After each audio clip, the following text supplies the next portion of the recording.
Let's scoot this thing up.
And welcome everyone to another exciting adventure of riding through the unknown. And we seem to be having some fun with Alex. He was on, and now he seems to be having issues with connection. His name is there.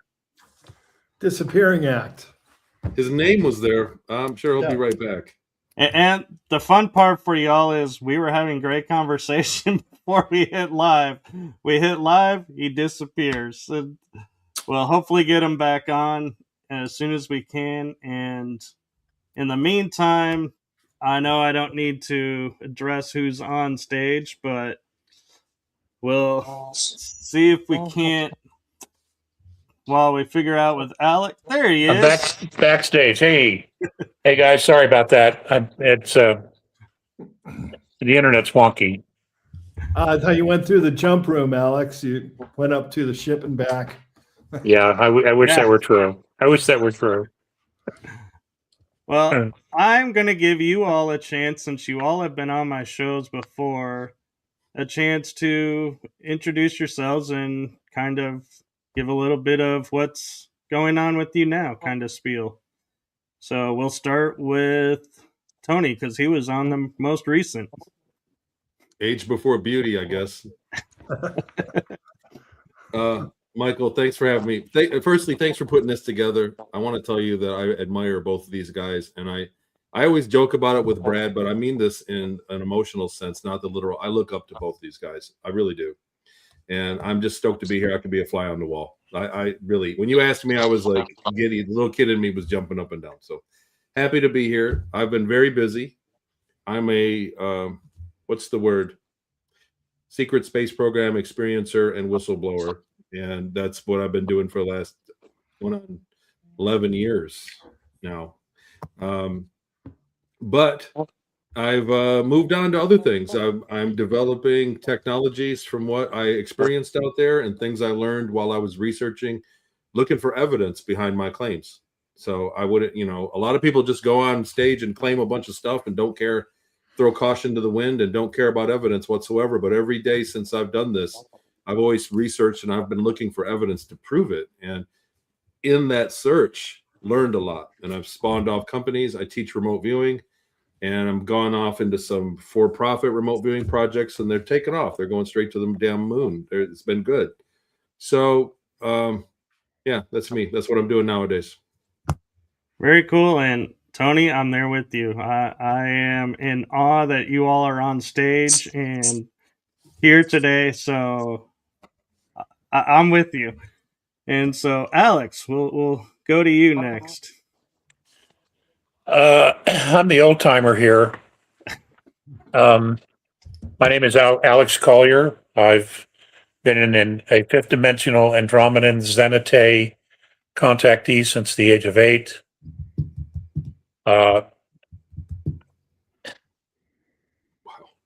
I've been trying to figure it out and share what I've learned and what I know with everybody for a little over 35 years now. And, I'm a huge fan of Tony and Brad as well. Both of these gentlemen, they're warriors. They, they're on the front lines and they're doing everything they can to bring knowledge and awareness to everybody about what's been going on. Brad, the history piece, he throws in current events as well at times. Tony, like he said, secret space program, huge disclosure on all of that is coming. And of course, then there's the extraterrestrial piece. But a lot of that has already been known. It's just that our educational system, our college system, our archaeological system has been calling it myth and legend, when in fact it was a reality. So all of that's coming to fruition now. And it's an honor and a privilege to be here with our host, Michael. I knew his mom and dad. They were some of the finest people I've ever known. And Michael is a chip off both blocks. So thank you, Michael, for having me. Well, thank you. And Alex, I got to say, you sell yourself short because you're also the historian. You keep an eye on the history and share the true history, which is really important right now, I think. So I just want to acknowledge that part of you. I was passing the baton to Brad, but thank you for throwing it back at me. Well, I'll let you pass it to Brad now. Here you go, Brad. Okay, well, if Alex is the older son and Tony's the youngest, that makes me the middle child, and that's what I am. I have an older brother, younger sister, and they all love to travel, and they all love history too, but have not traveled to the extent I have. And the last big trip was down to Antarctica 7.5 years ago. And now that is the subject of my 11th book, Secrets of Antarctica, Untold History of the Ice Continent. So up on all this stuff, I just 2 days ago flew back from Germany. Laura Eisenhower and my girlfriend Venus, they're still over there, going to Weaselberg Castle with the giant motif of the Black Sun, the occult castle of the Third Reich, which I told them, you guys got to go there. And I would have loved to have gone there too. But I had this interview. I had to get back, plus a lot of other things. But geez, I'll tell you, every time I'm at a conference and either Tony or Alex are there, I just gravitate over to those guys. I can't wait to hang out with them and catch up and chit chat just like we did in the pre-show. Well, yeah, we have so many things in common, We do. and we step in and out of the shit show every day. That's what it is. I have to commend you, Brad, because when I first met you, you had just got off stage at the first GSIC, and I walked up to you and I said, "Hey, can I take a photo with you? Because my mom is a huge fan and will never believe this." And you actually said, "Well, here, let's get someone to take this." And you were like, "No, that one's not good. Let's make sure we get a good one." And so you're really approachable. Alex is approachable, and Tony, I was like, I missed the opportunity to catch you, but I don't think you ever entered the common area where the people were. I think you kind of kept skating in the back, maybe. At the first ESIC, I actually tied one on and went out there and ended up till 3 a.m. having beers with everybody. And I was on stage for a panel at 8 a.m. It was a rough ride. But I missed you. Maybe we saw each other and just get a picture, but I missed you. I've learned to dial it back a notch, take it back, and actually that instance spawned my policy of no alcohol at conferences. See, now you're no Probably fun. a good thing. Oh, it's fun. Still fun. Still plenty of fun, but that was a little bit much.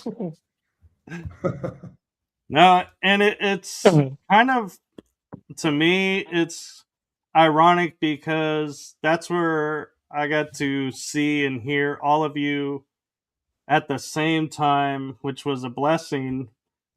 But then I've got to see where you've gone from there, and it's like, it's really cool how you guys have gone and just, instead of like most people who will hang their hat on, this is who I am, this is what I've been through, and just keep telling it over and over and over at every conference, it's, you bring new stuff every time. And so I appreciate that. And it makes it worth going to and wanting to have you guys back on the shows, even, is because you always bring different information or updates to other information. So I just wanted to acknowledge that, I appreciate that from all three of you.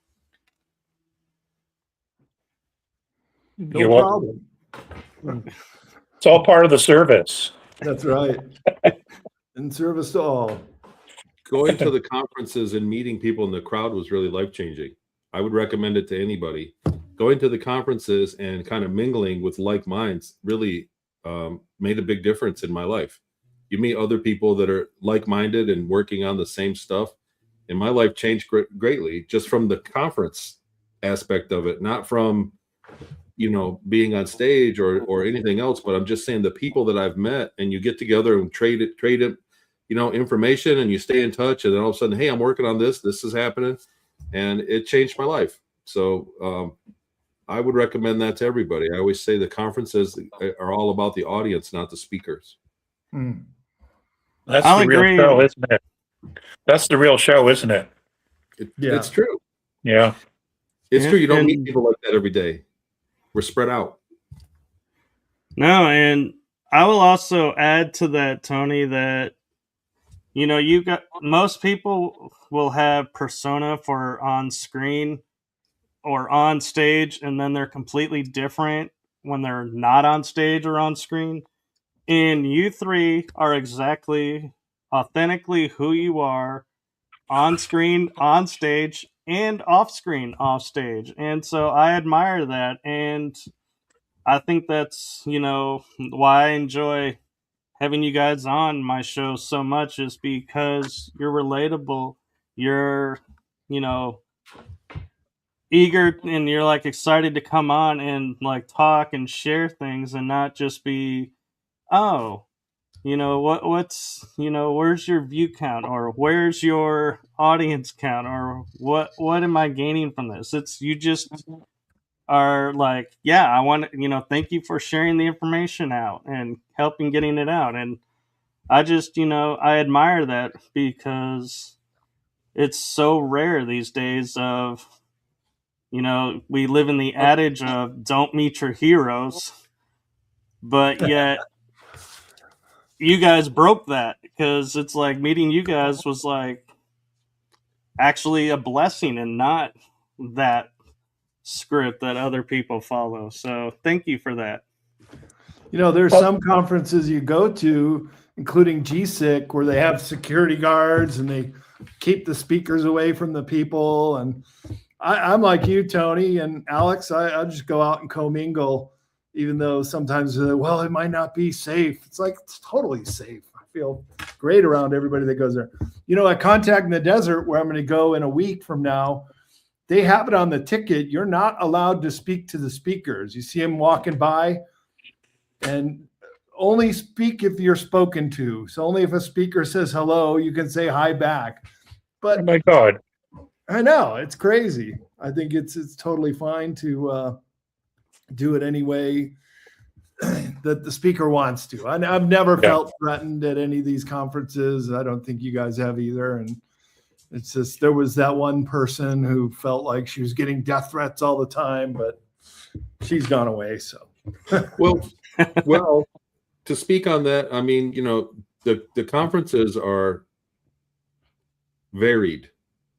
And so the different vibe, different speakers, different locations, and different audience, even in the same state, there'd be completely different experience. And there are, I ain't gonna lie, there are crazies out there. I've had death threats. I've had stuff like that happen. And when I first started doing it, I think I was very naive and fell victim to a lot of things. And now I still want to meet everybody. Like I said, the crowd is the main attraction. I just do it a little bit smarter. Like I said, no alcohol, no being vulnerable. Make sure you have friends with you. You're in public.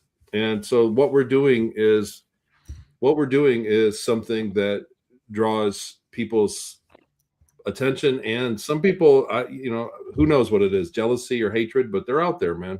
There are people that tried and failed, and they want to show up, and they got nothing better to do with their life than to make it difficult for people to share just the truth, just to share. I'm honored anytime somebody asks me to tell my story, right? Because it's hard to swallow. It's a hard pill to swallow. And I think Alex is the same way, but the conferences are, you have to be smart. You have to be smart about it. Yeah. I wanted to say that, a lot of people treat this as a business, and even though it is, it's their passion is to share the story. It's to share the knowledge. It's to share the history. It's to share the experiences, because if anybody can relate to any part of the story, it alters their perspective. Okay, it changes them. It changes their perspective, and it opens a window so that they can begin to see more. Something that Tony just mentioned about people feeling threatened. When I first started this in the 90s or the 80s, 90s, it was a very different scene than today. I mean, I can't even tell you. And, all this free love and the hippie movement and all this, guys, I got to tell you, there were so many people in the box, and they did not want to come out of the box. That box was their heaven. It was their hell, and they would defend both of those things. You were not allowed inside that box. And whatever the belief systems were, whatever the religion was, whatever their identity was, everything had to stay inside that box. And you did not dare infringe on that box, or you were a conspiracy theorist, you were a devil worshiper, the bowel movement of Lucifer himself. You can't believe the shit that was said. But it seems like we still have the woke side, but it seems like a lot more people have really loosened up. And it's not only that they're hearing, but they're also actually listening now. And there is a huge difference between hearing and listening. I got 4 boys. My daughter gets it once. The boys repeat over and over and over, re-rinse over and over and over. Okay, so they hear, but they don't listen. There are a lot more people now finally listening, and I know it's because of you three and the others that are out there who are not present with us today, and that's because we persevered. We refused to quit, because we know how important this is. Yep. Hey, speaking of listening, the very first time we met, Alex, you and I were sitting out on the picnic table at the Promise Revealed in Mount Shasta. We're just having a conversation like we are now. Next thing I look up, there's like 20 people listening in on our talk. Yep. But we're open like that. We like to share our information. You too, Tony. And I think it's great that people are interested in these subjects. It turned into exposure is upon us. We are at that phase where, like I said, at your Lifetime Achievement Award at GSIC, Alex, you've been vindicated. Everything you've said, it's now coming to fruition, and nobody's going to call you conspiracy theorists anymore. No, but Nutjob is still around. That still has some life in it. Well, you got to have that, otherwise you'd never survive. Yeah, I could actually. I could survive. Because my kids hear this shit. His life with coffee one time. My kids hear this stuff, and that's that's why I never spoke in Colorado for so long, is because when I was raising the kids here, you don't want your kids to hear this stuff. You want them to figure it out for themselves, Right. And because the first time they come home and say, "Dad, somebody's dad thinks you're a crackpot," then you got to go into it, and you don't want to go into it with the kids. You want them to figure it out themselves. First they got to figure out who they are, or at least some semblance of who they are. You don't want to fill their head with all this other stuff. So anyway, I was pretty open with my kids, but they went through it. Like they had people confront them at school. Hey, we saw your dad on YouTube, and it wasn't pleasant. There was a price to pay. Yeah, for just telling the truth, for telling it how I see it. I would say I'm not going to argue with anybody over my testimony. I've come up with some proof and stuff, but my kids went through the same thing, and it was sobering after, because I thought I was just doing the right thing and nothing. I thought I was safe from anything happening, and my kids came home. They were picking on me, Dad. They said they saw you on YouTube and blah blah. So, there's a price, man, for it. But it's hard to protect them 24/7. Yeah. And it's sad that happens, because, we live in a world where we're supposed to have free speech, freedom to be who Oh, you no, that's want to just be. America. That's just America. Only America has free speech, guaranteed. That's not the rest of the world. Not in Germany. I was just there. Yeah. Telling these guys backstage before we came on that people came up to me after my talk about the German U-boats going under the ice in Antarctica. They said if a German person gave that talk, they'd be getting a knock by the secret police the next day. Even Frank Jacob, who is also a presenter there, a filmmaker that lives in Germany, he's like, I couldn't have given that talk. They'd harass me or maybe even arrest me. I'm like, what did I do? I'm just a researcher telling you my files. Then they came up and they said, leave it to an American to come to Germany to tell us our history. Jawohl, jawohl. Ausgezeichnet. Well, I was looking up, they didn't treat Galileo great. No, they didn't. He discovered Jupiter's moons and that sun was in the center of the solar system. Galileo was met with a lot worse, I think, than what we've been. So it's the same kind of stuff. You're presenting new information, especially Alex presented it decades ago. I remember seeing Alex on CNN back in the early 90s and thinking, yes, finally. Thank God. Thank God. Yeah. Somebody's finally telling us what's going on. Yeah, look at CNN now. Yeah. It was Ted Turner back then, I think. But Yeah, it was. It was. Yeah. He was at least mediocre open. So anyway. So I actually have an interesting question for all three of you, because you each bring different perspectives to this. Is where do you see the disclosure movement today and where it's going? Where do you want to see it go? I know, Tony, you've already hit a little bit on that, but I'll give you room to expand if you want after Alex or Brad, or if you want to go first. Go ahead, Tony. Go ahead, Brad. Go ahead, Brad. Well, Alex, why don't you start? No. No. Please be my guest. All right, Alex says. I think we're in an extraordinary period of time right now. The president is making tweets about disclosure. We have the Department of War releasing 146 files less than 2 weeks ago and saying there's a lot more to come.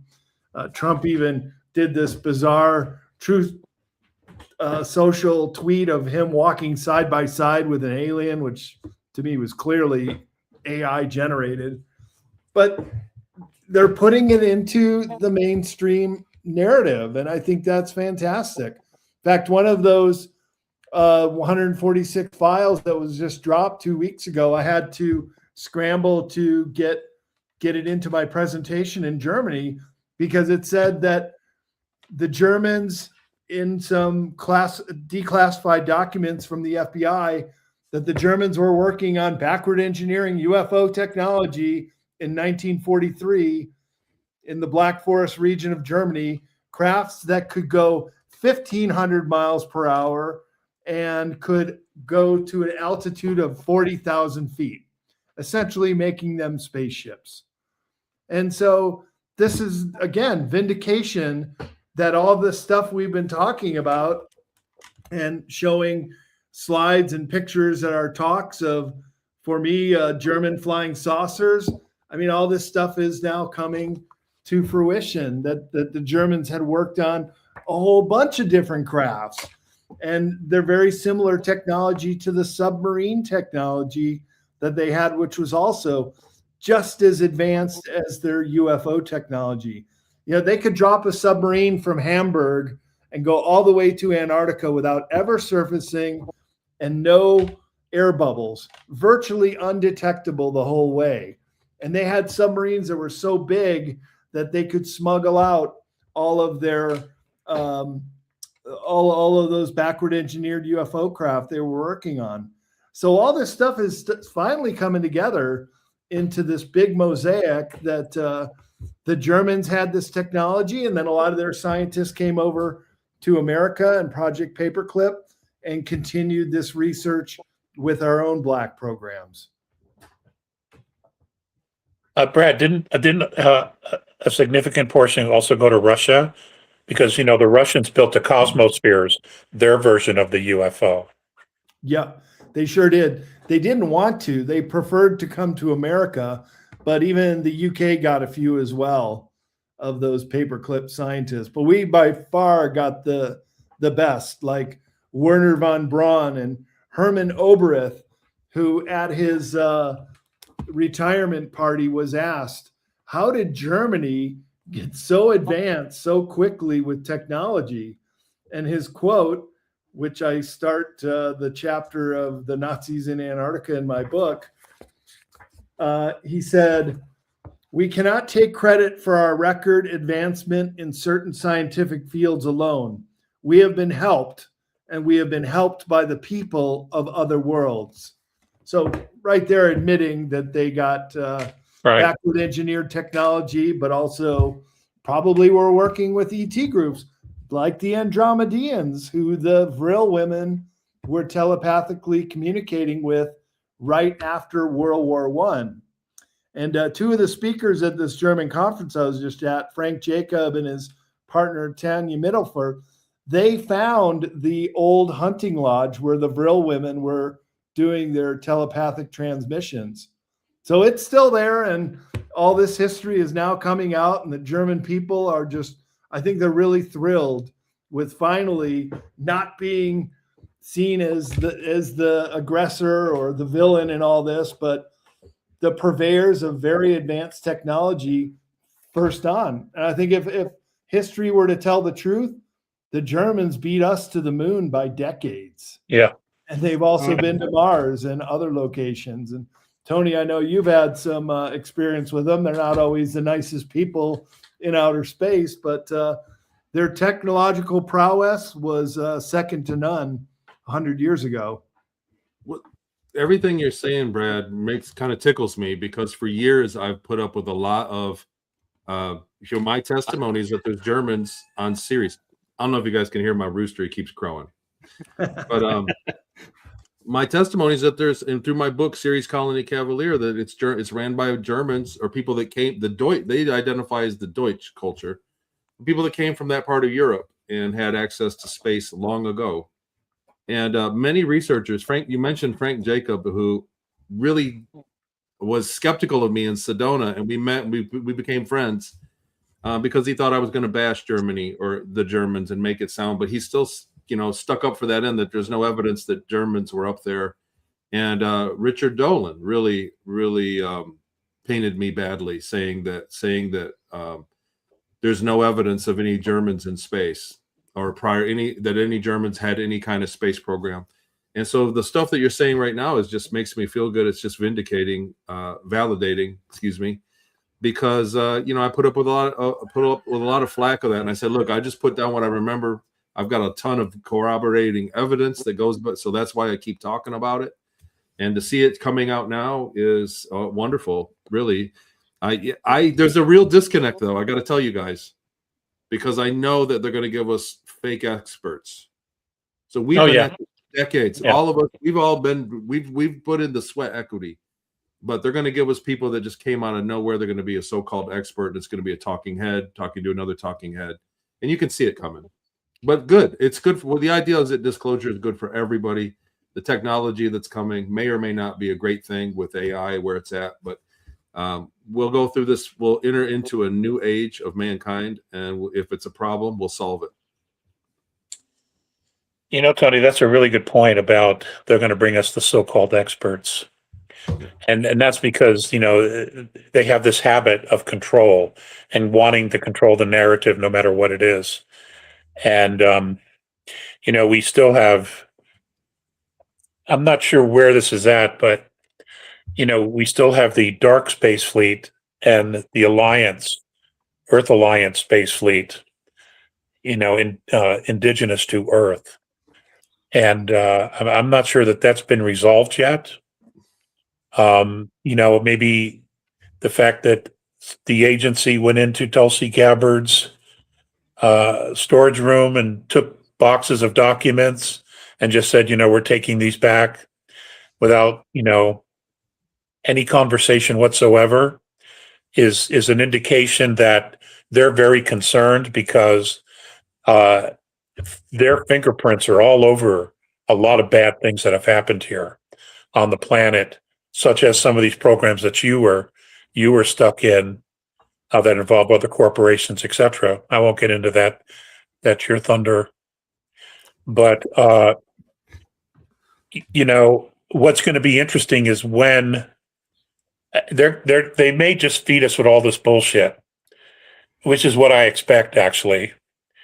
And once the ETs themselves come forward, all their narratives will just go away, because the reason they're here is because of humanity, because of who we are and our genetic lineages to so many of the different races. They're not here to protect the deep state or anybody else. They're here to say, hey, humanity, wake up. You have cousins, you are family. You've been through a very rough time. Your civilization has been through a very rough time. And, you know, we want to help you get on your feet so that you can become part of the galactic family.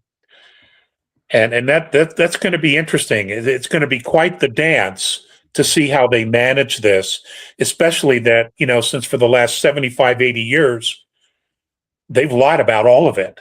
Every single thing they've lied about. And killed people, imprisoned people, put them in mental institutions, yada, yada, yada. And I guess the point of them trying to control the narrative is to set out we don't find out about that. You know, that we forget that they did all this shit to so many other people. And then made a deal, you know, give us tech and you can have some of us, which absolutely went down. So, and then there's Dulce. What was going on under Dulce? You know, they don't want us to know. It's going to be interesting to see how much they tell us. I have to agree, and we actually have a question for you guys along this topic in the chat room. Dan Guest 16 or 18F is saying Russia. Anybody here read or know of the leaked documents Project Orion? That just got leaked? No, I'm not aware of it yet. Are they Russian documents? I believe that's what they're saying. Project Orion. So there's a researcher named Paul Stonehill. You might Google him and look for him, and he covers everything Russian. And that's where I would go in that direction if it was a Russian ufology. But I'm unaware of it. Yeah, you know, when we talk about, you know, Russia comes up a lot, and I notice watching television where they, you know, we can't believe everything we're seeing, but a lot of shows are disclosing things where they always will make Russia the villain. Like, oh, Russia's trying to steal this. Russia is trying to corrupt our agents to do this. Or, and then if that fails, then it's, oh no, it's China. why is it like India and all the other countries that are in space are never brought up, do you think? Why is it always their playbook to go Russia or China? Alex? We have had a war-based economy. It was all about war. It was all about the military-industrial complex. And you have to have enemies. You even have to create your own enemies in order to sustain a military-industrial complex. So that's what they would do. They would literally create enemies, and they would build up all these things, and then they would send in specific agencies or teams to stir up trouble, to overthrow governments, destabilize regions of the world, to justify all the money that was going to these NGOs and the military industrial complex. And behind many of those walls, they were building a lot of this extraterrestrial technology or reverse engineering. I mean, just look at Philip Corso's The Day After Roswell.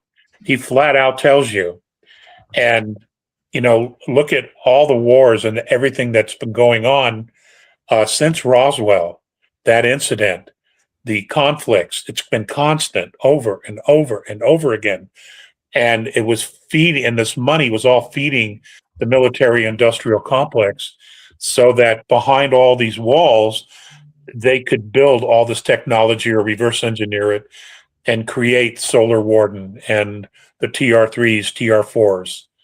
They knew what they were doing. I mean, this was a very sophisticated plan, but they had many firewalls to make sure we never knew anything about it, or if we did, the system or the media would come down on top of you and say you're a kook, quack, conspiracy theorist, yada yada yada, all those things, and basically shame you into shutting up.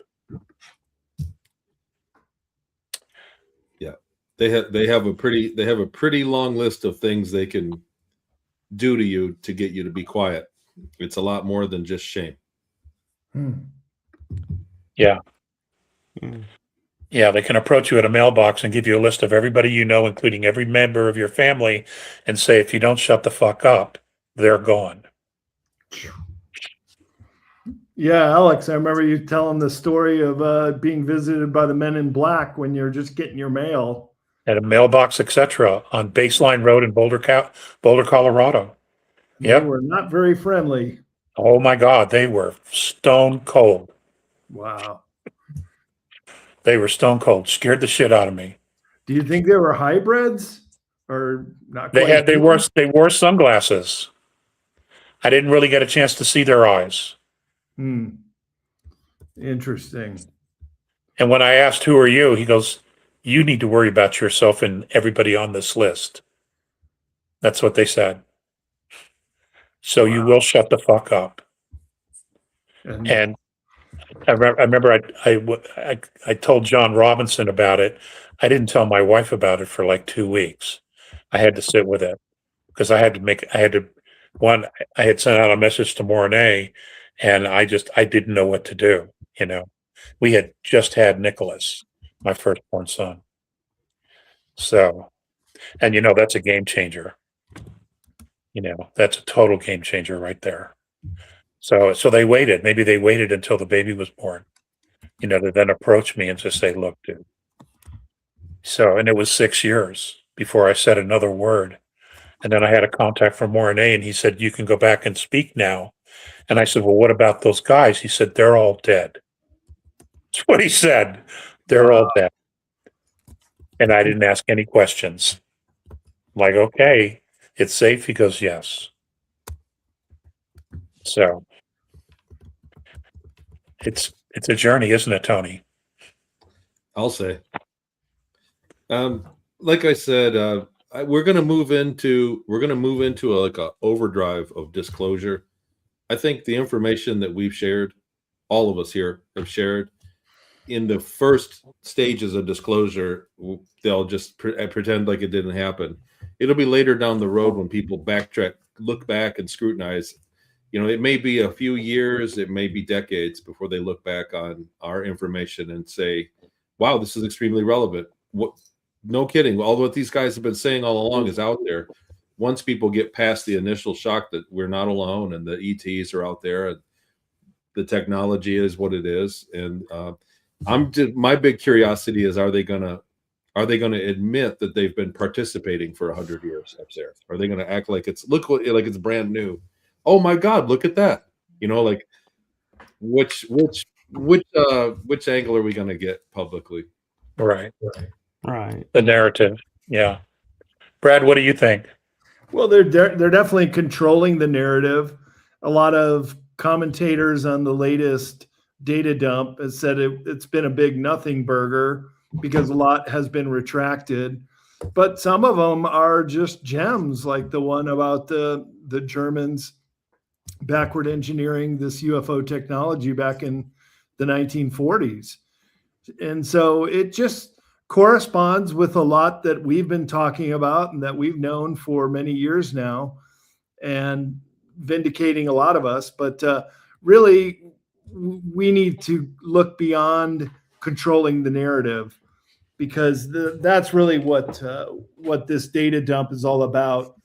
I've heard, and maybe you guys can tell me what you've heard, that basically the more benevolent ETs have basically told the governments of the world, all the leaders, look, we're going to make ourselves known very soon, as in 2027, whether you like it or not. So I think a lot of this is them just getting ahead of the narrative and saying, okay, all right, well, I guess we got to tell the population that we know, but they're never doing it in such a way that they're going to be liable for lying to the public, for example, or hoarding this technology. They're always doing it, well, this is what we have, but it's alleged and we're not really sure. That nobody's making any concrete statements, because after this disclosure and these official documents, people are saying, oh, wow, we've been visited by extraterrestrials. First question will be, wow, what do they look like? And what are they doing here? And then the second question is, how did they get here? And when you get deep into the how they got here, then you're getting into free energy and possibly even time travel technology, and a lot of things that I don't think the government really wants to talk about just yet. So that's getting ahead of the narrative and keeping the really important stuff bottled up. And it's kind of interesting, like we're talking, disclosure and everything, and how we say, like, it's in the movies if you know what you're looking at. Yeah. And when Alex said they were wearing sunglasses, the movie from the 80s, They Live, came to mind, where if you put the sunglasses on, you could see them for who they really were. And wondering, could that be why the Men in Black are wearing the sunglasses? Is they can see us for who we really are? Is that a real thing? Can I address that? Back during the early Vietnam War, they were creating night vision goggles, and somebody had put this pair together, and with all these multiple lenses on it, and it worked, but it worked too well. And there were helicopter missions, there were flight missions that were going on at night, and they would turn these things on, and they could see demons and dimensional beings flying next to the helicopter. Okay, and they would started shooting at these things because they didn't know what they were looking at, and they were terrified. And they only did a few missions with these goggles before they decided to pull them. And I know that there's a word for them, these special lenses that gives you the ability to see into dimensions. And maybe one of you two guys can remember it. I'm old. But that was the premise of the movie, They Live, because they knew that was a real story, and they incorporated that into the glasses. What's it? Roddy Dowell or something like that, McDowell, where they could see, put on the glasses and you could see who was human, who wasn't. They Live. Yeah, They Live. the movie They Live. That's where they got the idea, because this story was out there for a very, very short time before they buried it. Hmm. Hey, Brad, wasn't the Vril Society in the 30s also experimenting? It was private, the Vril, VRIL. Weren't they also in the mid 30s working on anti-gravity flight? You bet.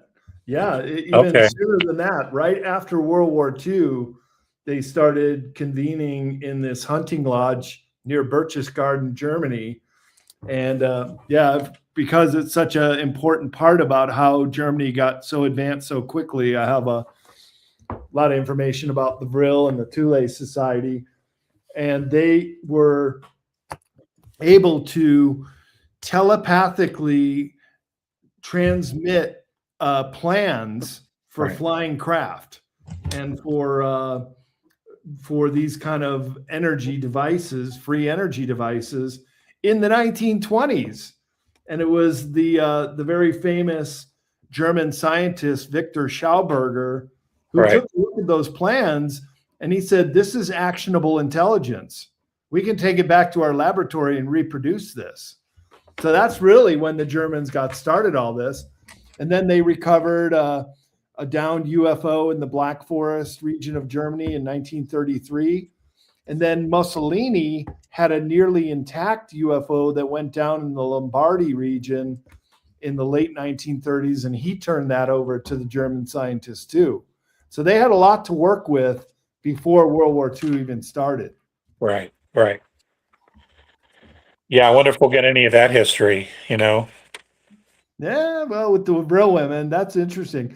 It's come to my attention recently that Marie Orsich, one of the Vril women, is still alive down in Antarctica, that they have the med beds and this anti-aging technology, and she's still kicking it. She's still around. Wow. She's like the grand dame down there, I guess, and still very telepathic. And they communicated with the Andromedeans. And so there was that connection, because got to remember, in the 1920s, long before the fascism and the Third Reich started, that Germany was the most technologically adept country in the world. And so if anybody can handle this kind of information and work towards the betterment of humanity, that they will. But then when the Thule Society took it over and started trying to weaponize this technology, that's when the Andromedeans cut them off and said, "All right, that's enough. We've given you too much." So it always kind of tends to go to the dark side, which is the weird thing about planet Earth. It's like you always got to weaponize it, don't you? Why not just use it for peaceful purposes? Yeah, it's the control pyramid. Yeah. When did the Aldebarans come into play? You keep saying the Andromedans, but it was my understanding they were talking to Aldebaran. Oh, I think you're right. It is. It was Aldebaran. It's a much shorter commute. Same as yours. It is. It's a very short commute. Yeah. Short commute compared to Andromeda. Plus they knew us. They knew us very well, because the Aldebarans were working for Enlil and the Anunnaki as part of Giza intelligence. So they were already very familiar with us. So they knew exactly how to approach us. Well, we have a question in the chat room, since we're talking about Germany, that they ask it to Brad and Tony, but Audrey Dixon 5776 is asking, and Alex, I'll let you chime in too, your thoughts. What does Brad and Tony know about the inter-Germans versus the space Germans? Same or different? One and the same, I'd say. Same thing. They're the same unit. Often operates out of Antarctica too. Antarctica was referred to as the High Command, and so all of the individual colonies and bases, they might not even know about each other. There may be several inner Earth cities that don't have the knowledge of secret cities and colonies, but they all report to Antarctica or the High Command, and that was what I remember back in my time. So that was how it was. So yeah, I would say once there's an inner Earth settlement, we tend, from people that I've worked with in the past, that I've worked with long-term memory recovery, but pretty much once you're in that security envelope of being in a secret city inside the Earth, there are ETs there. So it's the same as the space program. Their colonies the same as they are out in the solar system and beyond. So it's the same level of secrecy. Just like if you were to go to the Mars colonies, it's aliens and humans working side by side. And Dulce, same thing. Yes. And as well as in Montauk. I was just in Montauk for a conference in New York last October, and we went out to Montauk Point, and there were reports of the Montauk boys like Stuart Swerdlow and others. They'd be working and doing their projects, and along comes a 7.5 foot tall reptilian walking down the hall, and they're just, whoa, okay, got them here too. So in some of these secret programs, yeah, you're right, Tony, they all work side by side, and they're usually pretty well aware of each other being there. The Chaldeans have records of working with the Titans, who the Chaldeans considered to be from Venus. And they would work with them in their councils and their meetings, and when they were drafting laws and things of that nature, that they would ask for the input of the Titans, for ways to make their cultures better, more solid, more give it more longevity. And what's really interesting is that and although this is Arabic history that has been mostly ignored, what's really interesting is that when you get to the Greek stories and the Greek myths, they refer to the Titans in a very different way than Venetians, if that's even true. I don't know. But, you can go all the way back to the Chaldeans and their ancient scrolls and scripts, and they're talking about working with ET. So it's been something that many previous civilizations to us have been doing. It's just that when we get to the mud flood of 1805, 1806, and then 1811 to 1816, that's where we lose so much of our history. It's just gone, buried. And that's a whole nother topic, which I was talking to Brad about earlier before we went live. That's why we have all these incredible cities and monuments 20 to 22 feet buried underground. It's not an accident. They did it intentionally. So.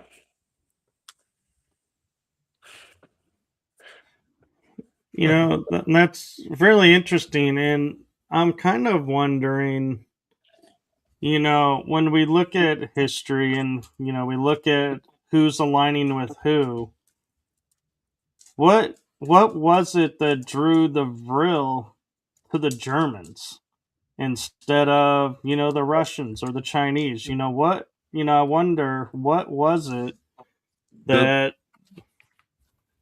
the Vril wasn't it in Bavaria anyway? Yeah, the women were all German.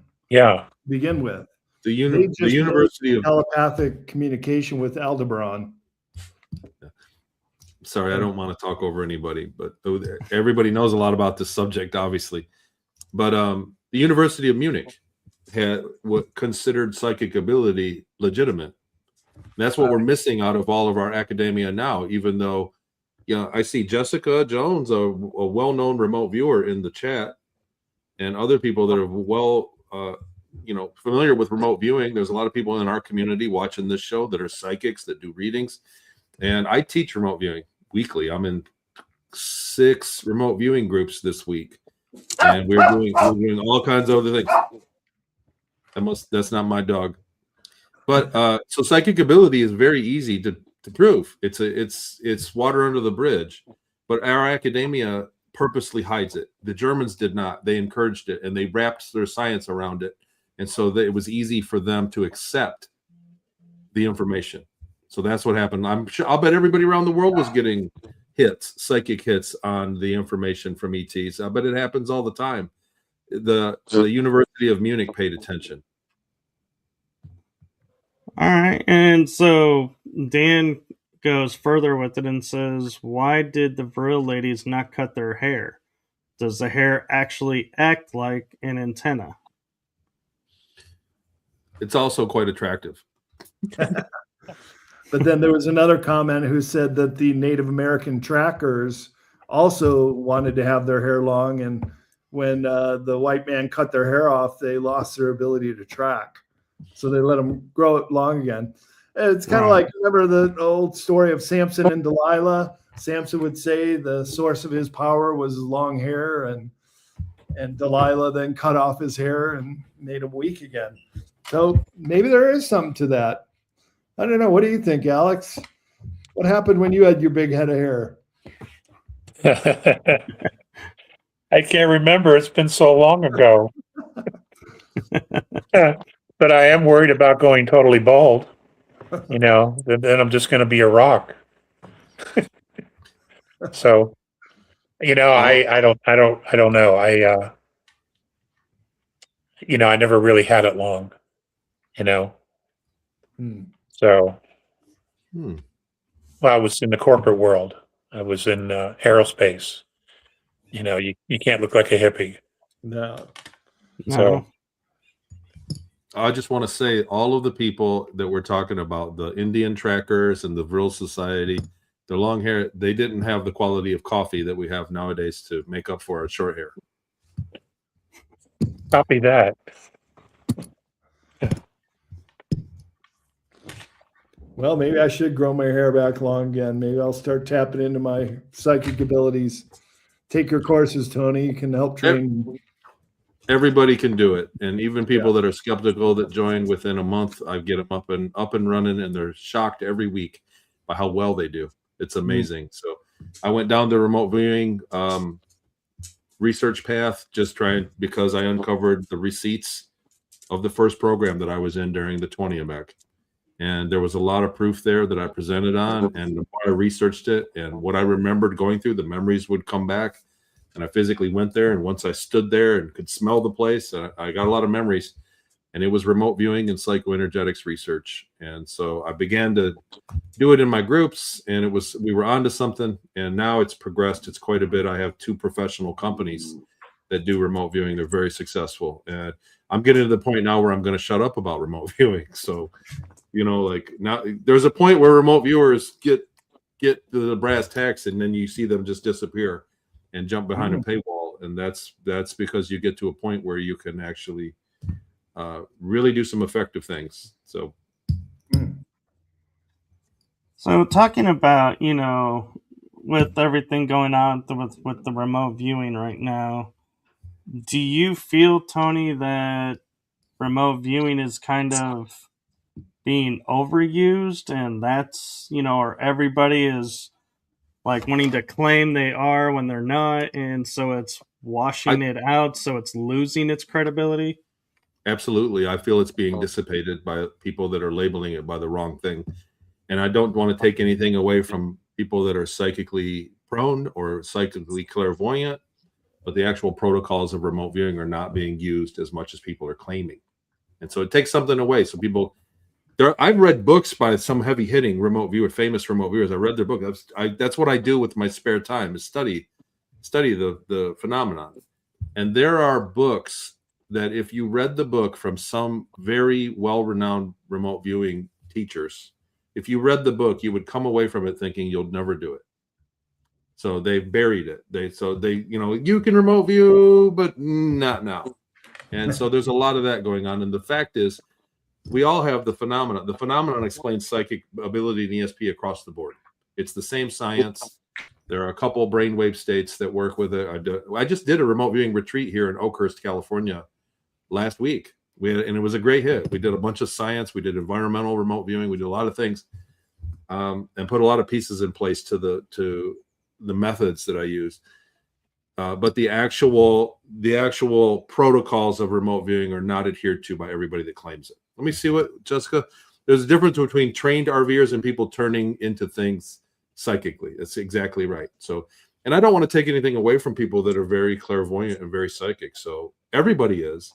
Some people are gifted naturally, but remote viewing has a protocol, and it has things to be expected, and it's a science, and it's provable. That's what I mean. That's the big exclamation point. So we can prove that psychic ability exists, and when we talk about the science of it, everybody's got a opinion about the science of it. But we're like ancient man that watched the birds fly by. We know things can fly. We see the birds and the bugs fly, and we know things can fly, but we couldn't do. We tried with our wings and couldn't fly. Ancient man experienced this. It wasn't until they understood aerodynamics that we could build a machine that could fly. And so we're the same way with the psychic ability. We can see it happen. We can remote view and know that it happens. We're not everybody. There's a huge debate. I believe in membrane theory. And so the science in my exercises, a lot of experiments I've done dovetail into that perfectly. And we can lean into it with peripherals and machines and environments. You can construct an environment and get higher scores. But we're like ancient man watching the birds fly by and wondering how it happens.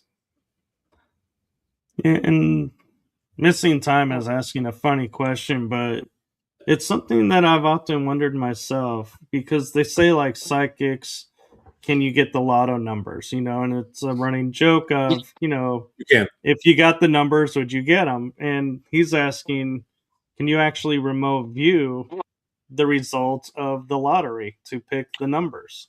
Well, you could research the founder of the Mobius Labs, Stefan Schwartz, and in his book, Opening to the Infinite, something like that. It's laying around here somewhere. They did correctly pick the lottery numbers using remote viewing.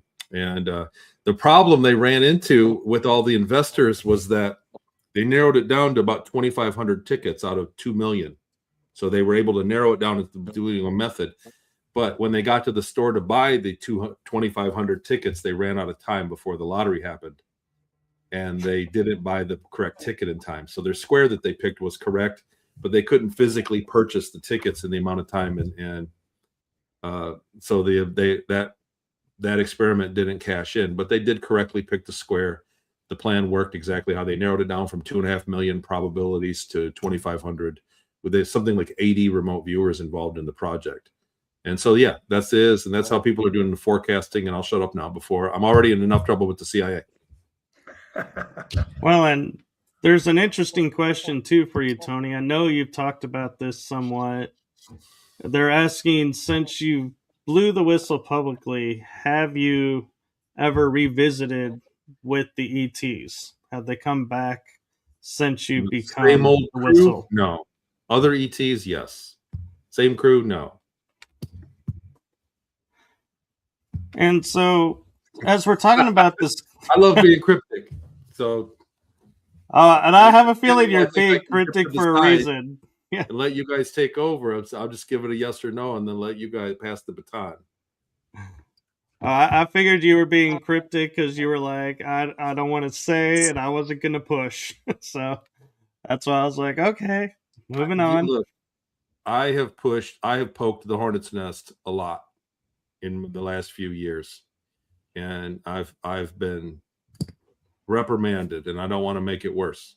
So I'm hoping to live a long life, and I would love to, but disclosure is underway, and my testimony is in my books and what I've done, and so it's in history. And I think, like I said, I think there's going to be a disclosure, and I think my information isn't going to be relevant for another 25 years after, when people could look back at my book historically and go, oh wow, this is useful, now because it's history of what happened up there.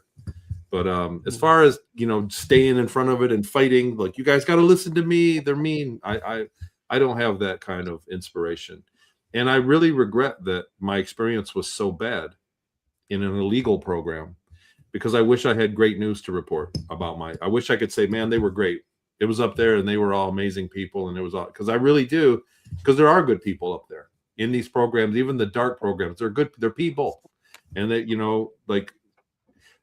we're at war with Iran right now. There's great people that live in Iran. They're good people.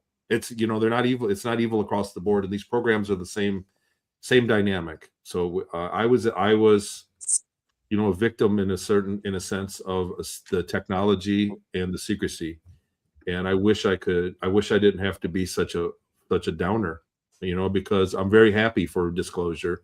And now that we're talking about the genie out of the bottle, it doesn't matter what lies they tell us, because once it starts, there's no stopping it. But just like Alex said, the benevolence are going to come down. Once it starts, there's no putting it back in the bottle. Right. And Tony, one thing I remember, and it's fresh on my mind because we had an episode recently towards the end of last month, that when I asked you, when I said, I'm looking at bringing the positive out of experiences in the SSP and everything, I remember how you kind of lit up and you were like, yes, there are positives. It's not all negative. And so that's something we need to focus on with everything in disclosure. Is everything may appear to be dark and gloomy, but there are positives coming from it that will outshine that. And that's what we need to focus on. Absolutely. It's not all doom and gloom. It's not all doom and gloom. Like I said, if disclosure brings us problems, we'll solve it. And you have to have that mindset. And there was a question earlier about hybrids, and I'm just curious your guys' thoughts of, as we're talking about disclosure, what role do you feel hybrids will play, and will they just announce themselves and then fade away into time because they did their act and that was that? Or what do you see for hybrids, if anything? We're hybrids. We're hybrids. We're hybrids. We got the genes of 22, 24 different races in us. We're hybrids. So we're good. It's great. Hybrids are going to be awesome. They're going to be fantastic. They're going to change the world. Hey, Tony, you, me, and Brad have just been taken off the CIA's Christmas card list. I just thought you'd want to know. Well, I was soundly aware that I wasn't on it in the first place. And well, I'll tell you, I was just flying back 2 days ago, and first time this ever happened to me, I got pulled over after I checked my laptop through. They pulled me into a room. They said, open your laptop, which I did, and they just kind of looked at it and said, okay. Then I go and sit in the lounge, and somebody else comes back and takes me into a room and says, we want to look at your laptop. And I was like, did they know my presentation just last week? They didn't say anything about that, and they let me go. But that kind of rattled me a little bit. Like I think we're being watched and tracked. Yeah. They know who we are, and they know what we're up to. And I kind of want to see if you're going to give them any attitude. And, of course, I didn't. And they let me fly. No, it's their cloud. Yeah. Yeah. It's totally their cloud. No, we are. I am fully aware that I am on the radar, for things I've done in the past, things I've said and things I've done. I'm fully aware of this. And I mean, I could go on and on about another show, but like I said, I feel like I've contributed to history and I've answered everybody that asked to tell me what happened to you, Tony. And moving forward, I know that I poked the hornet's nest, and I'm choosing my words these days rather than blabber mouthing it all out. But no more Christmas cards for you. Sorry. Definitely not. No. They might give me a Christmas visit. It won't be Santa either. It won't be Santa. But Tony, your place in the Smithsonian has been assured. I will see. Yeah, well, you know what though, Alex? Let me ask you this while we got you here, and Brad even. Yeah. I mean, that's not what you started out to do. No, still isn't what I'm going to do. I knew that what I remembered, not many people knew, and I knew it was important that people learned what I remembered. I was blown away by when I got my memories back, and I knew that it would be valuable to people, and I just wanted to share it. And I was in a lucky, fortunate groove where people asked me it. People wanted to hear it. And it's it's been made a mockery of lately. So there was a lot of people coming out with really bad testimony, and to dissipate, for whatever reason. But I mean, I didn't get into it for money or attention. I thought I was going to do a couple shows and just go back to work, sanding the floor. That's really what I thought was going to happen. And here I am now, a decade later, and it's like my entire life is different. But what about you, Alex? You had a profession, and Brad, I don't know. I think you were always after this. I did. My reason at first was because I had been told about the reptilian race and the children, about the missing kids and what was happening to them. They were either being taken off or taken under. And in Westchester County, which is where I grew up, I believe it was 1974, 75, 76, 77, 78. There were more than 5,000 children that just vanished. And a couple of the kids that I went to high school with, their siblings were gone. No one had any idea what had happened. It was as if they had just disappeared. And during conversations with the A's, they eventually very, very slowly told me what was happening. And then when I was on Mornay's ship, he turned on this holographic machine and he showed me one of the reptilians, the Draco. And I was just like, oh my God. And then he said, this is where the children were going, and I thought I was doing everybody a favor. And it's interesting. I had a former CIA, a former FBI, New York State, and Illinois State Trooper encourage me to keep talking. But everybody else said, shut up. They're going to fucking kill you. Just shut up. So, and here we are. We're still having to deal with that issue, except now it's 800,000 children a year just from the United States that disappear. And they're going somewhere. Yeah. And not coming back in many Probably cases. Probably not. So Well, my position is a little bit different than you guys because, Alex, you're an experiencer. Tony, you were in the programs. I'm just a straight researcher. I just look at this stuff because I'm really, really interested in it. And I follow the rabbit hole and just let the research take me where it's going to take me with no real agenda. I just want to know the truth.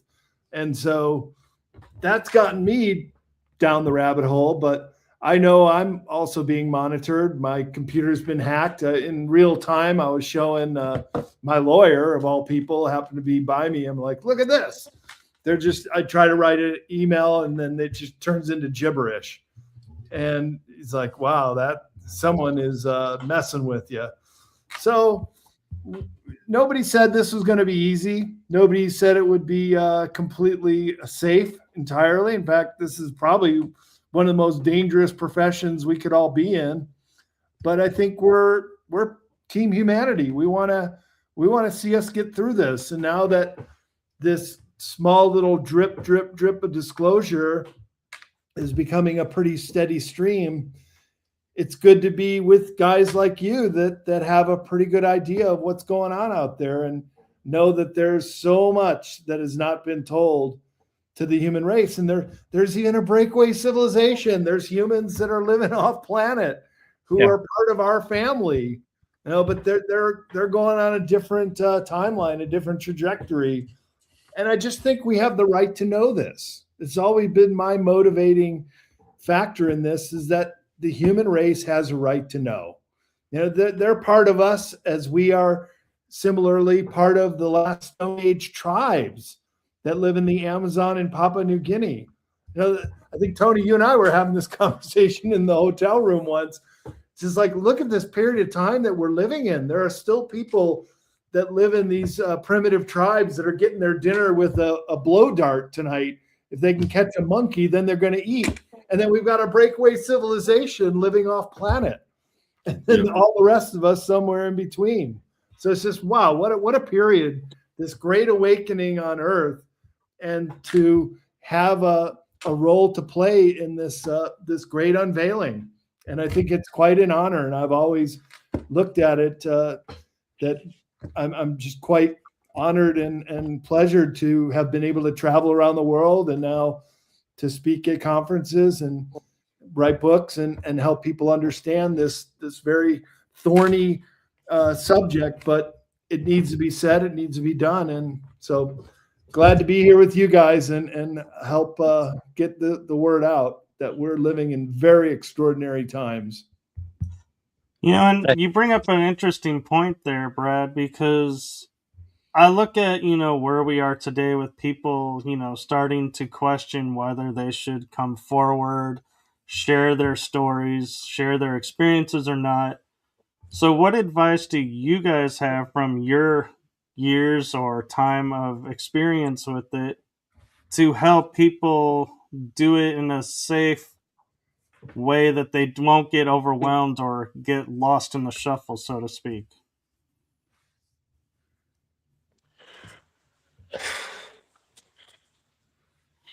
First I'd want to say this, and Brad just brought this point up. We're about the human race and humanity has a right to know, and yet the firewalls are by humans, part of our own civilization, that absolutely refuse to let this information be known.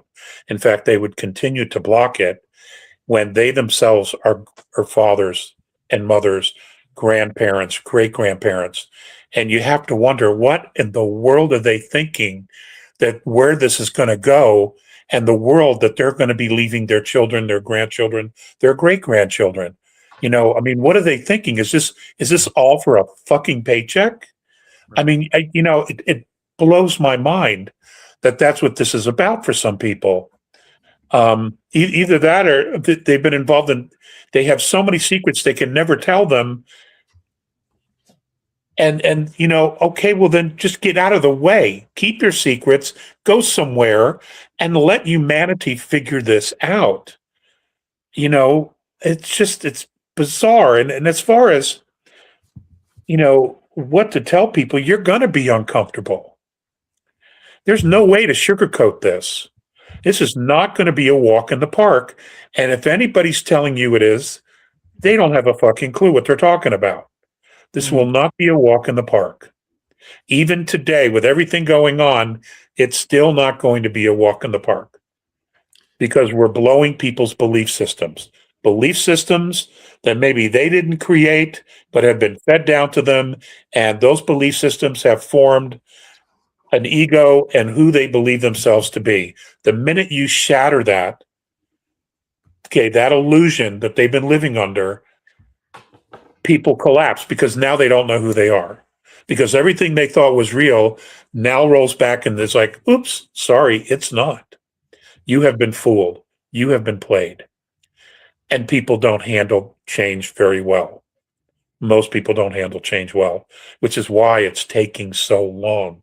I think it started with science fiction movies, and then other movies, and then war movies, and alien movies, underground, and alien invasion movies. It's been a slow roll so that people's psyche would be able to handle the real thing when they see it. Just my thoughts. I want to say to anybody, like your question, anybody that has witnessed it, they're a whistleblower or an experiencer, and they want to tell people about it. When I first started, I met Rob Potter, who had passed away and dedicated his life to disclosure and sharing the things that happened to him in his youth, and then giving people a platform to share their experiences. I met him and had lunch, and this is before I ever did any interview or I was completely unknown. They were researching me. I met Rob for lunch, and he had a knack for interesting drinks. It was amazing. But he said, Tony, I said, do you got any advice for me, man? Because I don't know what I'm doing here. Should I even talk about it? What's your advice? And he said, just tell the truth. You'll be okay. Just don't lie. Don't make up stuff to make it make sense. If you don't know, you don't know, and just tell the truth. And I see that when I said earlier, when I commented and said we've got testimonies that are crap. From what I see, these are people that had genuine experiences, but the urge to satisfy the crowd and connect dots that they don't exactly know makes the whole thing hard to swallow. So I see people that have a little bit of memory and a little bit of memory, or they know this or that, and they want to answer every single question. And if you don't know it, you don't know it.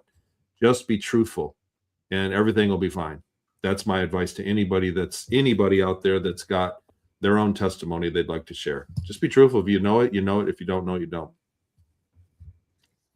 Rob Potter was such a great friend to all of us and gave us all a start. Your triumphant comeback, Alex, and boy, he's missed greatly. He passed a little over a year ago. And they're bringing back his conference called A Promise Revealed at the end of August up in Mount Shasta. Alex and I have both signed on as speakers, so we're going to be there for that. And these conferences are a really good way of bringing forth disclosure. And so for anybody who's thinking about coming out, you should test the water a little bit and just come to a conference and see that the people that are there, it's like a family reunion. We're all coming together, and these are people who have the same feelings as you. And well, I was at I think you were there too, Tony. There was a super soldier panel, and some people were coming out for the first time. They didn't even really they didn't want to be on the panel. They didn't want to speak or anything. But I remember them being in the back row, and they were literally crying because there were people that were finally talking about this, and it was validating what they had been through. And one or two of them did volunteer at the end just to announce that they were in the programs and that it was a very difficult time. I mean, it's akin to torture what some of these people have been through in these programs, and their story needs to be told. And this is all part of the big disclosure, because we have been doing these programs for decades now, and people have been through this. And it's just like the children who have come out of it or been MK Ultra. I mean, you need some support, and that support are the people who are also speaking at the conferences. So that's what I would say, Michael, for those thinking about coming out, is just test the water a little bit, come to some of these conferences, talk to people like Tony and Alex and myself, and you'll see that we're very sympathetic to what people have to hear and say. And you'll meet a lot of people like-minded. You'll meet a lot of like-minded people who are also on the journey just as you, and you'll meet people who are in different places on the journey. Some just starting, some advanced, and some who know probably more than we do as speakers, because they're just so prolific researchers. And they've been doing this for years and years and years. Some of them will be intelligence operatives, but their job is not to engage, just to take down the information and return it back to their source. But you meet all kinds of people, and Mount Shasta is an amazingly gorgeous place. It's just, the energy there is very special. And we know these conferences have been infiltrated too. And there were even people at the Germany conference that you could pretty much tell were there listening in. We would play the game. Remember, Tony would say, "Spot the ball." Who's the Fed? So obvious. Yeah, like spot the the person Fed. that doesn't need to be there, that's asking all the stupid questions. Oh, you're going to go to Area 51? How are you going to get in? We didn't say we're going to Area 51. We're going to do a night watch in the town of Rachel. And so they reveal themselves, and I think it's kind of humorous because they come to all these conferences, but it said that they come to the conferences not to hear what we're talking about. They're coming to the conferences to see what we're not speaking about, because usually at these conferences, it is pretty cutting edge.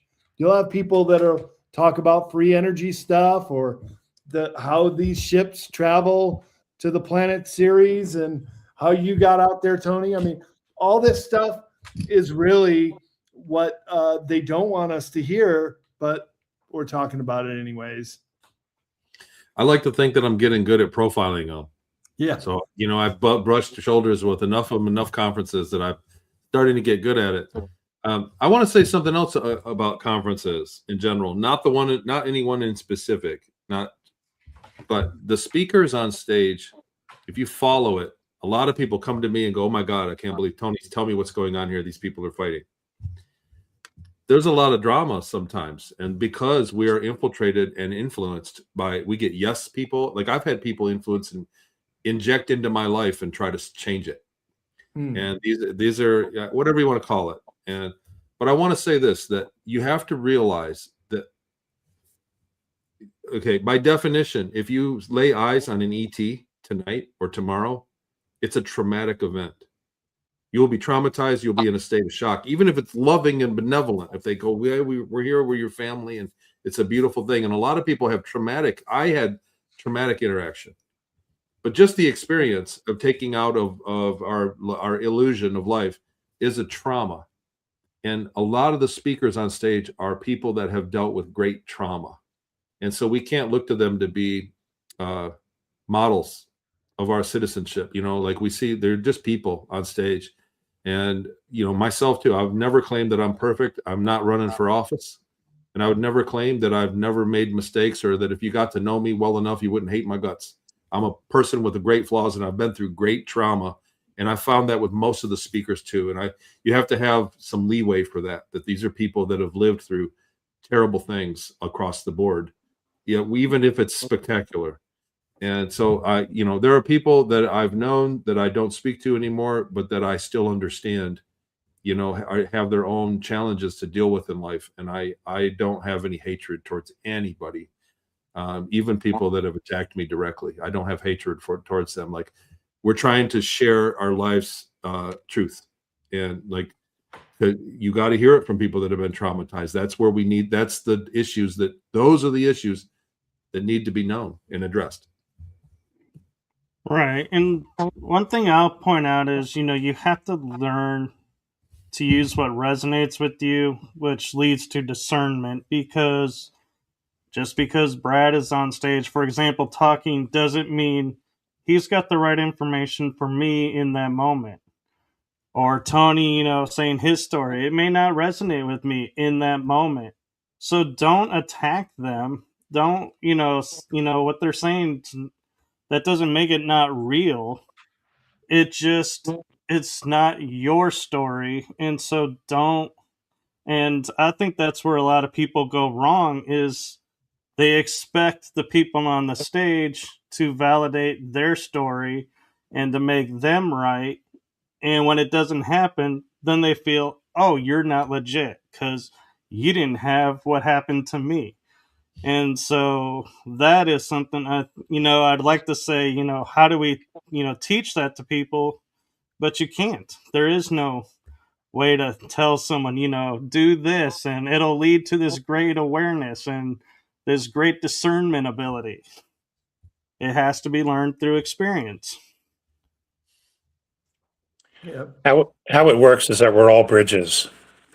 You'll approach someone and you'll listen to them, and you'll be fascinated for a lecture, 2, 3, 4, maybe 10 YouTube videos. And then what'll happen is you will form a basis of knowledge, and then you'll move to another speaker or another researcher. And that's simply how it works, because it is all frequency resonance. And that is exactly how it's supposed to work. None of us are supposed to be gurus. We're teachers, we're experiencers, and we're just sharing our knowledge and our experience with you. You are to take that information, put it wherever it is, absorb it, integrate it, and however you do that. And then you will find others down the road that have different types of information that you do resonate to. And what you need to do is just say, thank you for this, and then move on to the next, and then to the next, and then to the next. And, because they say, the old saying, when the student's ready, the teacher will appear. That's what this is all about. It is nothing else than that. because this is not about us. This is in fact about you. We have been exactly where you are, for some of us 35 years ago, for some of you, 5, 10 years ago, or like Brad, 15, 20 years ago, maybe even longer. So the point is, we understand that part, and we expect you to move on when we've given you the information that you need. So, and when you start to teach your family, your loved ones, your children, it'll be the exact same thing. You will be a bridge for a period of time. And then once they figured it out, they will go somewhere else. And, because we're all teachers. We are all teachers. Some are good, some are so-so, some are fantastic. So, but nonetheless, we're all teachers and we're all bridges. So. And we've seen the fakers come and go too. Truth resonates with people, and it's pretty clear who's fabricating, but who's also sometimes having a very cathartic experience by telling their story. It's like going to therapy sometimes for people that have these that have been in the programs and been on the verge of being tortured for years to be a part of that. And then, so when they have the opportunity to even hear other people, also experiencers who have gone through what they have, they can have emotional discharge. But by far, I think most of the people that come to these conferences are just the curious type that just want to learn. I've had many times people taking notes at our conferences, you guys too.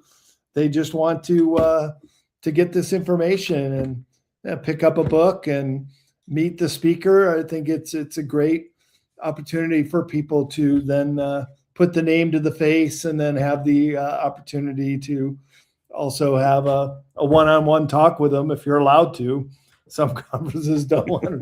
So I was in a hot tub once at Contact the Desert. I'm talking to this guy for 20 minutes and get out and he's like, "Hey, what's your name?" Brad Olsen. He's like, "Oh, I wanted to meet you." I go, "You just did."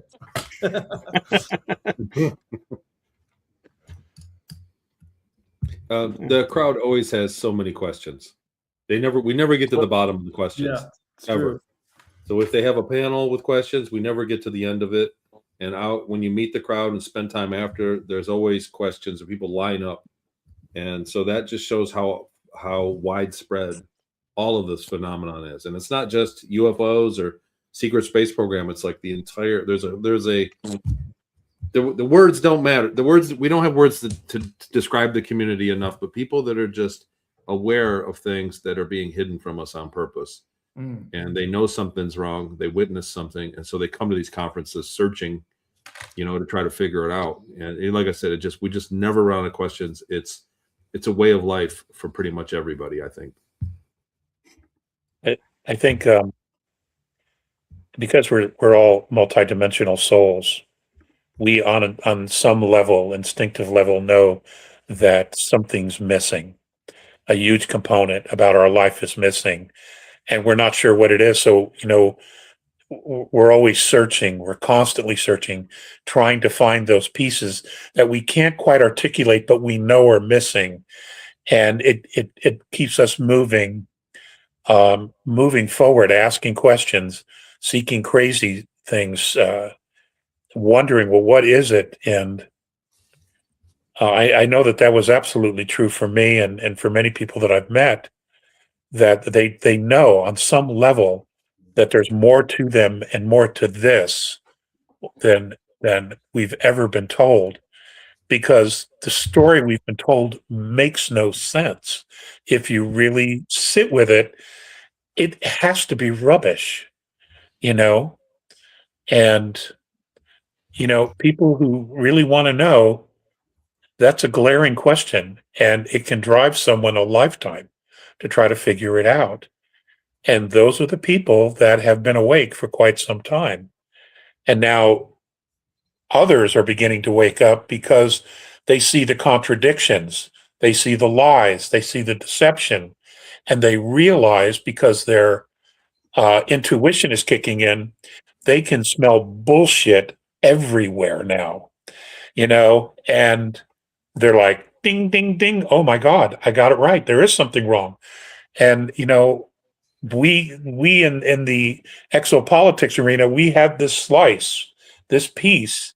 That all of it isn't in this piece that we carry, the knowledge we have, because there are a lot of other pieces. This is like a huge puzzle that humanity has, because you have to understand the people who created the Matrix created it like a puzzle so that certain pieces would only fit for a period of time and then they would separate to keep all of us constantly off balance, lifetime after lifetime. And they're masters at it. And that's the part we're trying to figure out is, okay, where are all the pieces? How do they fit? When did they fit? And it's just like every single one of us has become like a private investigator. We're not only investigating ourselves, but our life and the reality around us to try to have it make sense. Because it doesn't. In so many ways, it just doesn't make any sense. Right. I agree. And I just noticed the time, and we are over an hour and a half. And so I know we all have other things to do, and I want to be respectful of everyone's time. And before I end this, I would love to give each of you an opportunity to speak to what you have coming up. Like Alex, I know you have a webinar. If you'd like to promote your webinar, and Brad and Tony, if you have events coming up, I want to give you guys a chance to promote that as well. So I'll let you guys decide who starts. Well, we'll let the whippersnapper, Tony. Thanks, Alex.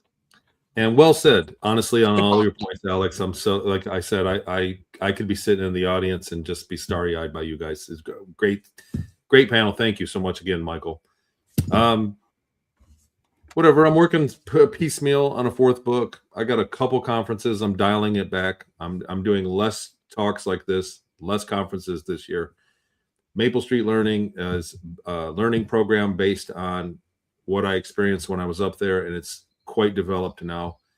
We have working software, and I work on that a lot. The remote viewing, I've started 2 companies that are remote viewing for profit. I'm trying to get my remote viewers, which I have a few dozen that are very talented, get them to be able to earn their money back that they paid me to learn. And I'm still teaching remote viewing on my Patreon. You can get there through the website, TonyRodrigues.com. And it's a lot of fun. It's worth your time. It's a lot of fun. But we are looking at ways, and we're very successful at monetizing. In a year or two, when things develop, I'll talk about it more publicly. But we are doing really exciting things with the remote viewing and moving into a for-profit venture, a few of them. So that's going on, and I still am working on other technologies from things that I know, from things that I remember, and from what I'm learning in the research. So that's kind of where I've been going. And I'm always here. Like I said, I'll tell my story to anybody that asks, but I did it pretty hardcore. I was on the road a lot, not like Brad. Brad is like the atmosphere. He's everywhere all at once. Yeah. I never traveled at that rate, but I did quite a bit of time on the road the last, 2 years of every other week I was on the road, and I'm dialing that back quite a bit, for many reasons. But so that's where I'm at. If you're interested in me, my book is out there, Series Colony Cavalier, 3 books, Project Star Maker and Beyond Sight, the history of remote viewing and psychoenergetics. You can find everything on TonyRodrigues.com. And once again, greatly honored to be here. Well, yeah, I guess I am like Oxygen, and I will be traveling in 1 week down to the Palm Desert, speaking at Contact in the Desert. Good to be back to the America's largest conference on UFOs. It's a buzz right now with these new data releases. And just last week, I was at Europe's largest UFO conference in Kirchheim, Germany, outside of Frankfurt. Was a great trip too. I'll be going to Bosnia next month for the Bosnian Pyramid Conference. And that one, I'm going to take another week off and go to Croatia and travel around a little bit with my girlfriend Venus and the host of Sovereign Soul, Brad Wozni, is coming. And so, yeah, I love traveling. That's what I do. That I've done it my whole life, and now I'm doing it with these conferences and doing a lot of interviews as well in support of my new book, Secrets of Antarctica: The Untold History of the Ice Continent, which you can get a signed copy at cccpublishing.com. That'll go through my office here in Nevada, and I'll get a signed copy out to you right away, or any of the other books that we publish, including Laura Eisenhower. She's a CCC publishing author, and Michael Jaco, and Leo Lyons-Zagami, and a whole lot of others. So go to cccpublishing.com or check out bradolsen.com for my conference schedule and other projects that I'm working on. You know, Brad, I have a book idea for you, because you used to write travel books. Yeah. Take all your adventures now and go to the hidden jewels of these places and all the underground sites. Well, I have a book idea about going to a travel guide to all the paranormal hotspots around the world. That would be kind of a cool book. Yeah. So I'm kicking that around. But my next book, my 12th book, is already halfway done. It's called Underwater Archaeology, and that'll be out sometime in 2028. Very cool. Can't wait. So And it's then kind there of was a mix of travel and paranormal and ancient civilizations. I love all that stuff. very cool. And then we have Alex. I do a webinar every Friday. It's 2.5 to 3 hours, and you can learn, if you're interested, at alexcollier.org. There is a conference this weekend. I believe it's going to be available online. It's a GDX. It's out of Sweden, and I'm speaking remotely along with Dan Willis. He's speaking remotely, but they've got a great lineup of people who are going to be there. Elena Danan is one of the epic speakers that's there, and there's just so much going on, and you might as well just get used to it. If you look to the right, you're going to miss stuff on the left, and if you look to the left, you're going to miss stuff on the right, because there's just so much happening. So instead of trying to absorb all of it, just pick what you're the most interested in. And when you feel like you've had enough information there, or you've gathered enough and it makes sense, then move on to something else. It's overwhelming to try to get it all in your head at once, because there's a lot of psyop out there right now, a lot of psyop, and you're not going to know what's real and what's not. And you need to digest the information and see what your intuition tells you, your gut. And so just take your time with everything that's going on. And the worst thing you can do is panic. It may seem like it's absolutely insanely out of control, but ladies and gentlemen, it's not. There is a plan. They've thought this out. It is rolling out in a very specific way to give everybody the time and the opportunity to catch up with everything that's going on. And so just know that the world isn't going to blow up. We're not going to have World War III. None of that is going to happen, no matter what the media tells you. Okay? It's not going to happen. So breathe and just get into it. And when you feel overwhelmed, go into nature, hug a tree, ground your feet in the grass. Just, calm down. Just be calm. Quiet your soul. And when you feel better, then go back to it. Okay? And that's all I got, Michael.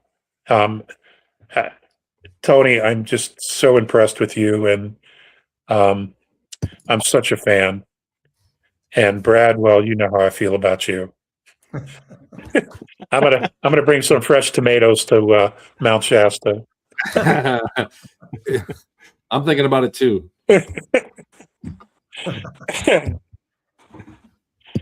Well, thank you all. We'll have to do this again. And, this was a lot of fun. And I am honored and blessed to be, if I have it correct, and you guys can correct me if I'm wrong, the first podcast having all three of you on at the same time.